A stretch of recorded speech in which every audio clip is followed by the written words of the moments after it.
एक दिन बूढ़े घनश्याम जी अपने घर बैठे चाय पीने के लिए रसोई की तरफ ताका झाकी कर रहे होते हैं तो क्या देखते हैं कि उनका बेटा और बहू चुस्कियां ले लेकर चाय पी रहे हैं और साथ में नमकीन पकौड़े भी खा रहे हैं। घनश्याम जी उनसे थोड़ी दूर बैठे अपने बेटे और बहू की तरफ आशा भरी निगाहों से देख रहे थे कि शायद ये भी मुझे चाय के लिए पूछ ले। लेकिन बहू जो होती है घनश्याम जी की तरफ देखती है, फिर से एक बार चाय की चुस्की लगाती है, नमकीन भी खाती है, मगर घनश्याम जी से एक बार भी चाय के लिए नहीं पूछती है। अब बूढ़े घनश्याम जी अपने कमरे में जाते हैं और रोने लगते हैं। रोते हुए जो दीवार पे उनकी स्वर्गवासी पत्नी की तस्वीर लगी हुई थी, उसे उठाते हैं, अपने सीने से लगा लेते हैं। कहते हैं कि काश अगर आज तुम मेरे साथ होती तो यह दिन देखने को कभी न मिलते। जब भी तुम खाना या कोई नया डिश बनाया करती थी तो सबसे पहले मुझे ही बहुत प्यार से खिलाया करती थी। कहती थी कि पहले आप खा लो, और आज देखो क्या क्या दिन मुझे देखने पड़ रहे हैं, कैसी मेरी दशा हो चुकी है। जो एक चाय के लिए मुझे पूरे पूरे दिन घर का सारा काम नौकरों की तरफ करना पड़ता है। हर काम को मैं बड़ी जिम्मेदारी से करता हूँ, लेकिन फिर भी बहू और बेटा मुझे खाने पीने के लिए भी सही से नहीं देते। अब मैं क्या करूँ, कहाँ जाऊँ? यही सब सोचते सोचते वो अपना फ़ोन निकालते हैं और फिर वृद्धाश्रम फ़ोन लगाते हैं, जहाँ उनका एक दोस्त पहले से ही रह रहा होता है। उससे फ़ोन पे कहते हैं कि मैं भी अब तुम्हारे पास ही आ रहा हूँ। जैसे तुम वृद्धाश्रम में अपनी ज़िंदगी गुजार रहे हो, मैं भी अपनी बाकी ज़िंदगी को वृद्धाश्रम में ही गुजार लूँगा। अब घनश्याम जी का दोस्त सोच में पड़ जाता है कि आखिर घनश्याम तो बड़े धन दौलत के मालिक हैं। इनके आगे क्या दुविधा आन पड़ी, क्या समस्या आ गई जो ये भी वृद्धाश्रम आने के लिए मजबूर हो रहे हैं। आइए जानते हैं पूरी कहानी इस वीडियो में। लेकिन वीडियो में आगे बढ़ने से पहले मेरा आप सभी से निवेदन है कि आप अगर माँ बाप को आंसू देखकर आप खुद के जीवन में सुख चाहोगे तो यह बिल्कुल भी नामुमकिन है। तो आइए ज़्यादा समय बर्बाद ना करके कहानी की तरफ चलते हैं। घनश्याम जी वृद्धाश्रम फ़ोन करने के बाद अपनी पत्नी की तस्वीर उठाते हैं और बैग में अपने कुछ कपड़े रखते हैं और कमरे से बाहर निकलते हैं। बैग उनके हाथ में होता है, जाने के लिए पूरी तरह तैयार थे, लेकिन बेटा और बहू उनसे एक बार भी नहीं पूछते हैं कि आप कहाँ जा रहे हो। बहू सोचती है अच्छा ही हो रहा है जो यह बूढ़ा अपने आप ही कहीं जा रहा है, इसको जाने दो। बेटा भी मज़े के साथ चाय की चुस्की लगा रहा था, नमकीन खा रहा था। अब घनश्याम जी घर से बाहर निकलकर एक बार अपने घर की तरफ पलटकर जरूर देखा, और घर को आखिरी बार देखने के बाद अपने दिल को मजबूत करके वहां से वृद्धाश्रम के लिए निकल पड़े। कुछ देर बाद वृद्धाश्रम पहुंच जाते हैं, अपनी एंट्री कराते हैं, नाम पता लिखवाते हैं। वहां उनका दोस्त भी मिल जाता है। घनश्याम जी को बहुत अच्छे से रखता है और अपने साथ ही रखता है, उनका हालचाल लेता है। 2-4 दिनों में उनकी और भी दोस्ती लोगों से बन जाती है। सभी अच्छी अच्छी बातें करते हैं, एक दूसरे के दुखों को बांटते हैं। घनश्याम जी एक पढ़े लिखे व्यक्ति थे, जल्द ही सबके साथ घुल मिल जाते हैं और आनंद से अपना जीवन व्यतीत करने लगते हैं। लेकिन जब भी उन्हें अपने घर की याद आती थी तो वे अपनी पत्नी की तस्वीर को बैग से निकालकर देख लिया करते थे और उनकी आंखों में आंसू भर आते थे। इसके बाद समय ऐसे ही बीतता गया। अब घनश्याम जी रोजाना सवेरा उठकर व्यायाम भी करते हैं, सभी लोगों के साथ उठते बैठते हैं, एक दूसरे को तरह तरह की कहानियाँ और अपने साथ बीते मामले सुनाते हैं, और ज़्यादातर वृद्धाश्रम में यही चर्चाएं बनी रहती थी। अब एक दिन सभी वृद्ध पेड़ के नीचे बैठे हुए थे तो वृद्ध आश्रम के बाहर गेट के सामने एक कार रुकती है। अब कार में से एक बूढ़ी औरत उतरती है तो सभी लोग उसे देखकर कहते हैं कि आज फिर से कोई अभागन इस वृद्धाश्रम में रहने के लिए आई है। वह सभी देख रहे थे कि उस बुढ़िया के साथ उसकी बहू होती है और उनका बेटा भी होता है, जिसके हाथ में एक बैग था। गेट तक छोड़ने के बाद बहू अपनी बूढ़ी सास को बैग थमाते हुए कहती है कि यही वृद्धाश्रम है, इसके अंदर चली जाओ। बुढ़िया उस वृद्धाश्रम के अंदर आ जाती है, लेकिन कोई उन्हें पहचान नहीं पाता है कि यह कौन है, क्योंकि सर पे पल्लू अच्छे से डाल रखा था। वह वहाँ से पलटकर अपने बेटी बहू की तरफ देखती है और सोचती है कि काश एक बार बेटा बहू मुझे समझ पाते। लेकिन बेटा और बहू गाड़ी में बैठते हैं, शीशा भी बंद कर लेते हैं और तुरंत वहाँ से चले जाते हैं। अब इसके बाद बूढ़ी औरत जहाँ महिला आयोग बना हुआ था उसमें महिलाएं रहती थी तो वहाँ वह भी चली जाती है और वहीं रहने लगती है। इसके बाद धीरे धीरे समय यूं ही बीतता गया, लेकिन जो बूढ़ी महिला आई थी उनका नाम जानकी होता है। अपने घर की याद में वह सही से खाना नहीं खा पाती है। सभी लोग खाना खा रहे थे, जानकी जी को भी बुलाते हैं, लेकिन वो नहीं आती है। घनश्याम जी बड़े ही सज्जन और समझदार इंसान थे। जानकी जी को मौजूद न पाकर सोचते हैं कि आखिर आज बुढ़िया खाना खाने के लिए क्यों नहीं आई है। चलो चलकर देखते हैं क्या मामला है। तो वह दूसरी महिलाओं से पूछ ही लेते हैं कि जो बूढ़ी महिला आई है वह खाना खाने के लिए क्यों नहीं आती है। तो वह बताती हैं कि उन्हें अपने घर की बहुत ज़्यादा याद सताती है, इसीलिए बस वह पूरा पूरा दिन ऐसे ही बैठी रहती है। फिलहाल तो उन्हें बागवानी में लगा दिया गया है, वही बाग में काम कर रही है, यही सोचकर कि काम करने से उनका दिल बहल जाएगा। अब घनश्याम जी जो बागवानी में पहुंचते हैं तो उन्हें देखकर जानकी जी अपना घूंघट और भी लंबा कर लेती है। वह जानकी जी से कुछ पूछते हैं, लेकिन वह किसी भी बात का उत्तर नहीं देती है। अब कुछ देर बाद घनश्याम जी जब वो कुछ और भी काम कर रही होती है तो उन्हें देख लेते हैं और पहचान लेते हैं कि अरे यह तो हमारी बहू की माँ है। तो फिर घनश्याम जी उनसे कहते हैं कि जब आपने पहले ही हमें देखकर पहचान लिया है और घूंघट कर लिया है, हमने भी आपको देख लिया और पहचान गए, तो अब इसमें शर्माने की बात क्या है।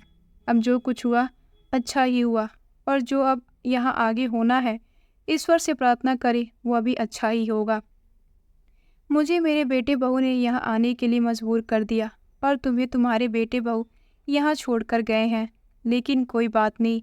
वो अपनी समधन जी को बहुत समझाते हैं, उन्हें दिलासा दिलाते हैं और उनके पास ही रुक जाते हैं। कुछ समय और बीत जाता है। दोस्तों, कहते हैं कि जब घर में कोई संतान पैदा होता है तो माँ बाप से ज़्यादा खुशी इन संसार में किसी और को नहीं होती। इसके विपरीत सबसे ज़्यादा कष्ट भी वही उठाते हैं। अपने संतान के लिए मेहनत मजदूरी करके एक एक निवाला खुद ही खाते हैं, लेकिन अपने बच्चों को खिलाते हैं।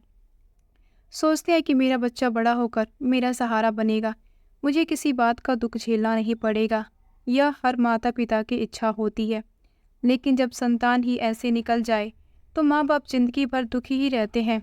अब जानकी जी खाना तो खा लेती हैं, मगर उतना नहीं खाती जितना खाना चाहिए था, क्योंकि उन्हें घर की बहुत याद सताती थी। उधर घनश्याम जी भी अब आराम से रहते हैं, कभी कभी कविताएं लिख लिया करते हैं। अपने घर की कविताएं लिखते हुए उनकी आंखों से आंसू निकल आते थे। तो वहाँ एक कर्मचारी घनश्याम जी को समझाता है, आप ऐसे क्यों रो रहे हो, चलिए खड़े होइए, बाहर आपसे कोई मिलने के लिए आया है। मुझसे कौन मिलने आया है, वह सोचते हुए बाहर मेहमान खाने में चले जाते हैं। देखते हैं कि उनका बेटा है, उनकी बहू है और साथ में उनका छोटा सा पोता भी आया है, जिसकी उम्र अभी सिर्फ 6 साल ही होती है। घनश्याम जी अपने बेटे बहू को देखते ही वहाँ से वापस जाने लगते हैं। उनको वापस जाता देख बहू कहती है कि हम तो आपको अपने साथ लेने के लिए आए थे। आपके पोते का कल जन्मदिन है, घर पर पार्टी रखी है, सभी मेहमान रिश्तेदार आएंगे, इसलिए हम आपको भी अपने साथ ले जाने के लिए आए हैं। तो घनश्याम जी कहते हैं, कौन किसका बेटा है, किसका पोता है और किसकी बहू है? आप लोग मुझे जानते भी हो या नहीं, जो यहाँ चले आए हो? मैं उस घर में अब हरगिज़ नहीं जाऊँगा, मैं उस घर में कदम नहीं रखूँगा। एक वृद्ध को जहाँ बोझ समझा जाता हो, उसकी भावनाओं के साथ खिलवाड़ किया जाता हो, उसकी कोई बात ना सुनी जाए। अरे मैं तो फिर भी घर का सभी काम किया करता था, लेकिन तुम लोग आराम से बैठकर चाय पीते थे और मुझे खाना खाने के लिए, चाय के लिए तड़पाया जाता था। आप वही लोग हो, कोई और नहीं। आज तुम यहाँ मुझे लेने के लिए चले आए हो, क्योंकि मेरे रिश्तेदार दोस्त वगैरह पार्टी में आएंगे, वह मेरे बारे में पूछेंगे, तो तुम लोग खुद की करतूत पे पर्दा डालने के लिए मुझे लेने के लिए चले आए हो। मैं कदापि उस घर में कदम नहीं रखूँगा। इतने में ही उनका जो पोता होता है वह घनश्याम जी के पैरों में बाबा बाबा कहते हुए लिपट जाता है। वह बच्चा कहता है कि बाबा, कल मेरा जन्मदिन है, आपको मेरे साथ जरूर चलना होगा। बच्चे के मुंह से यह शब्द सुनकर उनका दिल भी भर आता है। तो फिर वह कहते हैं कि ठीक है मेरे बच्चे, मैं चलने के लिए तैयार हूँ, लेकिन मेरी एक शर्त है कि जब पार्टी खत्म हो जाएगी तो मुझे यही वापस छोड़ जाना, मैं शीघ्र ही यहाँ वापस आना चाहूँगा। तो वह बोलते हैं, ठीक है, आपकी यह शर्त हमें मंजूर है। बहू मुस्कुराते हुए कहती है, यह तो और भी अच्छी बात है, हम आपको जल्दी यहाँ से फिर छोड़ जाएंगे। अब वह गाड़ी में बैठकर उनके साथ घर पर ही आ जाते हैं। अब अगले दिन पार्टी शुरू हो जाती है। सभी मेहमान खास रिश्तेदार पार्टी में शामिल होते हैं। घनश्याम जी के रिश्तेदार भी आए हुए थे। उनके हालचाल लेते हैं, एक दूसरे से गले मिलते हैं। तो कुछ लोग कहते हैं, अरे घनश्याम जी, आपको बहुत दिनों से देखा नहीं था, कहाँ चले गए थे? तो वह बात को टालते हुए कहते हैं कि कहीं नहीं, घूमने के लिए गया हुआ था। अब पार्टी भी खत्म हो जाती है, सभी लोग अपने अपने घर चले जाते हैं। तो घनश्याम जी अपनी पत्नी की तस्वीर, जो कि दूसरे कमरे में लगी हुई थी, उसे देखते हुए कहते हैं कि काश अगर आज तुम होती तो यह मेरे साथ पार्टी में होती। अब मेरी कोई बात पूछने वाला नहीं है, बेटा बहू अपनी ही मस्ती में रहते हैं। ऐसे ही बात करते हुए उन्हें अचानक नींद आ जाती है और वो सो जाते हैं। सुबह उनकी आंख खुलती है तो बहू दरवाजे पर खड़ी होती है, कहती है कि आइए पिताजी, गाड़ी तैयार है, चलिए आपको शर्त के अनुसार वृद्धाश्रम तक छोड़ आए। लेकिन घनश्याम जी खामोशी रहते हैं, मन ही मन सोचते हैं कि ठीक है, तुम आज खुश हो जाओ जितना भी होना है, मेरे पास भी आज तुम्हारे लिए एक सरप्राइज है, तुम भी चलकर देखोगी तो मज़ा आएगा और आज के बाद तुम लोग वृद्धाश्रम का नाम लेना ही भूल जाओगे। अब घनश्याम जी गाड़ी में बैठते हैं और अपने घर की तरफ देखते हैं, लेकिन बहू बेटा ने एक बार भी नहीं कहा कि बाबूजी रुक जाओ, अब जो गलती हमसे हो गई उसे माफ़ कर दीजिए और हमारे साथ ही रहिए। फिर गाड़ी चल देती है, वृद्धाश्रम पहुंच जाते हैं। घनश्याम जी को उतारकर बहू बेटा वापस जाने लगते हैं तो घनश्याम जी उन्हें आवाज़ लगाकर रुकने को बोलते हैं। कहते हैं कि बहू, तुम इधर आ जाओ, तुम्हें एक चीज़ दिखानी है जो तुमने आज से पहले कभी ना देखी होगी और ना कभी सोची होगी। बहू बेटा दोनों ही आ जाते हैं। घनश्याम जी उन्हें वहाँ ले जाते हैं जहाँ जानकी जी होती है। अब जैसे ही जानकी जी अपनी बेटी और दामाद को देखती हैं और जैसे ही लड़के ने अपनी सास को वृद्धाश्रम में देखा तो खड़ा का खड़ा ही रह गया। अरे हमारी सासू माँ यहाँ इस वृद्धाश्रम में। अब उनकी बेटी ने भी देखा तो भागकर अपनी माँ जानकी के गले लिपट जाती है, कहती है, माँ तुम यहाँ? अरे मुझे तो किसी ने फ़ोन करके भी जानकारी नहीं दी, मैंने तो घर पे बात भी की थी भैया भाभी से, तो भाभी ने कहा था कि माँ तो तीर्थ यात्रा पर गई हुई है, कुछ दिनों में लौट आएंगे। मेरी तो रोज़ाना उनसे बात होती थी, लेकिन भैया भाभी ने कभी भी नहीं बताया कि वह आपको वृद्धाश्रम छोड़ आए हैं। भैया भाभी की इतनी मजाल, वह इतने नालायक हो गए जो आपको वृद्धाश्रम छोड़ गए और खुद अकेले घर को कब्जा करके बैठे हैं। माँ, मैं तुम्हें अपने साथ लेके चलूँगी, तुम्हारी खूब सेवा करूँगी। तो अब जानकी जी भी गुस्से में बोलती हैं कि तू खुद मेरी बेटी कहलाने के लायक नहीं है, मेरे पास मत आ, मुझसे दूर खड़ी हो। तूने मुझसे कैसे कह दिया कि माँ तू यहाँ क्यों हो? तुझमें और तेरी भाभी में कोई अंतर नहीं है। तुमने अपने बूढ़े ससुर को वृद्धाश्रम आने के लिए मजबूर कर दिया, उधर तेरी भाभी ने मुझे वृद्धाश्रम छोड़ दिया। अब तू कह रही है कि भैया भाभी गलत है? पहले खुद को तो देख, तू कितनी पानी में है। अगर हमारी संतान ही ऐसी ना होती तो हमें कभी वृद्धाश्रम आने की नौबत ही ना आती। जब जानकी जी ने यह बात सुनाई तो दोनों पति पत्नी की आंखें शर्म से नीचे झुक गई। कहती है कि माँ चलो हमारे साथ ही चलो। तो जानकी जी कहती है, हरगिज़ नहीं, मैं नहीं जा सकती उस घर में। उधर घनश्याम जी भी कहते हैं कि हम दोनों में से कोई भी तुम्हारे साथ नहीं जाएगा, क्योंकि यहाँ हमें बहुत सुकून मिल रहा है और इंसान को वहीं रहना चाहिए जहाँ उसको सुकून मिले।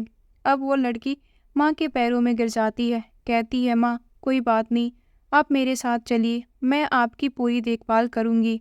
तो उसकी माँ कहती है, बेटा तू बहुत नालायक है, तुझमें अपने ससुर की तो देखभाल हो ना सकी, उन्हें तूने वृद्धाश्रम आने के लिए मजबूर किया।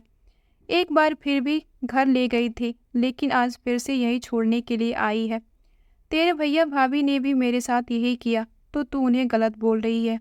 लेकिन तुम सभी गलत हो, इसलिए हम तुम्हारे साथ कभी नहीं जाने वाले। अब घनश्याम जी कहते हैं कि जानकी जी, अगर आप जाना भी चाहो तो चली जाना, लेकिन मैं तो हरगिज़ नहीं जाऊंगा।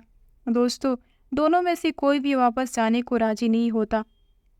उन्हें अब घर से ज़्यादा सुकून अपने नए नए दोस्तों के साथ वृद्धाश्रम में मिल रहा था। तो दोस्तों, इस कहानी को सुनाने का उद्देश्य बस इतना है कि बेटा बहू अगर इस तरह के ना होते तो कोई भी घर कभी ना टूटे।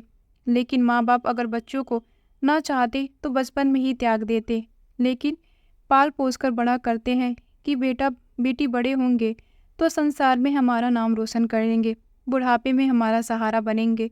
लेकिन वह अपने पैरों पर खड़े होते ही माँ बाप को बोझ समझने लगते हैं और उन्हें वृद्धाश्रम में छोड़ देते हैं, जबकि ऐसा नहीं होना चाहिए। दोस्तों, अगर आप अपने माँ बाप की सेवा करोगे तो आपको देखकर ही सीखता हुआ आपका बच्चा भी आगे चलकर आपकी ऐसे ही सेवा करेगा। अर्थात जैसा बीज बोओगे कल को वैसा ही फसल काटोगे। दोस्तों, एक लड़का अपनी माँ से पूछता है कि माँ, आपको गर्मी तो नहीं लगती वृद्धाश्रम में? तो माँ जवाब देती है कि बेटा, मैं तो जैसे तैसे काट लूँगी, तू अपना सोच। जब तेरा बेटा बड़ा होएगा फिर वह तुझे भी वृद्धाश्रम छोड़ के जाएगा, क्योंकि तुम्हारे घर की यही रीति रिवाज है। इसीलिए तुम यहाँ पहले से ही एसी या पंखा जरूर लगवा देना, जिससे कि तुम्हें आगे चलकर परेशानी ना उठानी पड़े। दोस्तों, यह थी आज की कहानी। आपको कैसी लगी कमेंट करके ज़रूर बताइए। अगर आपको कहानी ज़रा भी पसंद आई हो तो वीडियो को लाइक करें